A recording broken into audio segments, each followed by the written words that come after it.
Hello friends, welcome back to my home foods. ఈరోజు మనం ఇంట్లోనే చికెన్ బిర్యానీని చాలా ఈజీగా టేస్టీగా ఎలా తయారు చేసుకోవాలో చూసేద్దాం రండి.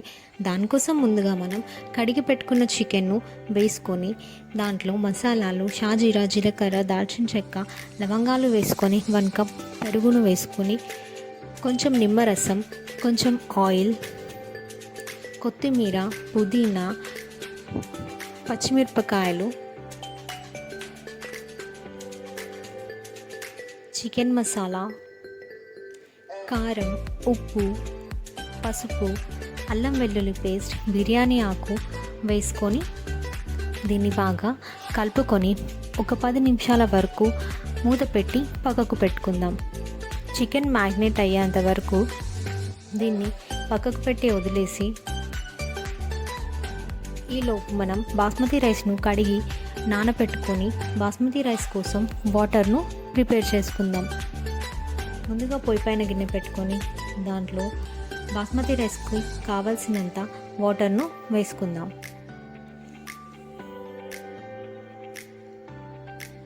వాటర్ను వేసుకున్న తర్వాత దాంట్లో షాజీరా, జీలకర్ర, బిర్యానీ ఆకు, లవంగాలు,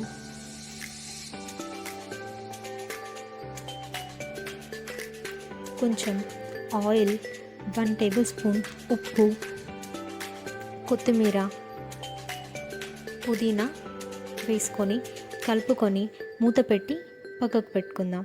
వాటర్ మరిగేంతలోపు పక్కనే పొయ్యి పైన ఆయిల్ వేసుకొని దాంట్లో ఆనియన్స్ను గోల్డ్ కలర్ వచ్చేంత వరకు ఫ్రై చేసుకుందాం. ఇలా ఆనియన్స్ ఫ్రై అయిపోయి ఆ తర్వాత వాటర్ కూడా మరుగుతున్నాయి. వాటర్ మరిగే టైంలో మనం ముందుగానే నానబెట్టి పెట్టుకున్న రైస్ను, బాస్మతి రైస్ను ఈ వాటర్లో వేసేసుకొని కొంచెం పలుకులుగా ఉడికేంత వరకు కుక్ చేసుకోవాలి. రైస్ కుక్ అయిన తర్వాత వేరే గిన్నెలో ఆయిల్ పోసుకొని దాన్ని బాగా స్ప్రెడ్ చేసుకొని ఉడికిన బాస్మతి రైస్ను దీనిపైన ఒక లేయర్గా స్ప్రెడ్ చేసుకోవాలి. బాస్మతి రైస్ మరీ మెత్తగా కాకుండా కొంచెం పొడి పొడిగా ఉడికిన తర్వాత ఆఫ్ చేసుకొని వాటర్ను వంపేసుకొని ఆ రైస్ను ఇలా లేయర్గా స్ప్రెడ్ చేసుకోవాలి. ఇలా స్ప్రెడ్ చేసుకున్న రైస్ పైన మనం ముందుగానే పక్కకు కలిపి పెట్టుకున్న చికెన్ను ఒక లేయర్గా వేసుకోవాలి. దీనిపైన కొత్తిమీర, పుదీనా, ఫ్రై చేసుకున్న ఆనియన్స్ను వేసుకోవాలి.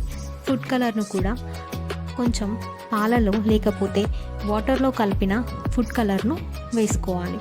మళ్ళీ ఇంకొక లేయర్ను అరేంజ్ చేసుకుందాం. మళ్ళీ చికెన్ వేసుకొని మళ్ళీ సేమ్ రిపీట్ చేయాలి. కొత్తిమీర, పుదీనా, ఆనియన్, ఫుడ్ కలర్ను వేసుకోవాలి. ఇలా ఒక్కొక్క లేయర్గా స్ప్రెడ్ చేసుకుంటూ వేసేసుకోవాలి. అలా మొత్తం కంప్లీట్ అయిన తర్వాత మిగిలిన కొత్తిమీర, పుదీనా, ఆనియన్స్ అంతా కూడా వేసుకోవాలి. మళ్ళీ ఫుడ్ కలర్ను వేసుకొని మనం టేస్ట్ కోసం నెయ్యిను ఒక 2 స్పూన్స్ ఆఫ్ నెయ్యిని వేసుకుందాం. నెయ్యి వేసుకున్న తర్వాత దీన్ని మూత పెట్టి ఒక 20 నిమిషాలు లో ఫ్లేమ్లో పొయ్యి పైన కుక్ చేసుకుందాం. లో ఫ్లేమ్లో కుక్ చేయడం వల్ల చికెన్ పీసెస్ చాలా స్మూత్ ఇంకా సాఫ్ట్గా కుక్ అవుతాయి. అంతే, 20 నిమిషాలు కుక్ చేసిన తర్వాత మన చికెన్ బిర్యానీ రెడీ అయిపోయింది. చూడండి, రైస్ ఇంకా పీసెస్ చాలా స్మూత్గా ఇంకా పలుకులుగా కుక్ అయిపోయాయి. మా వీడియో కనుక మీకు నచ్చినట్లయితే లైక్ చేయండి, షేర్ చేయండి, సబ్స్క్రైబ్ చేయండి. Thank you for watching.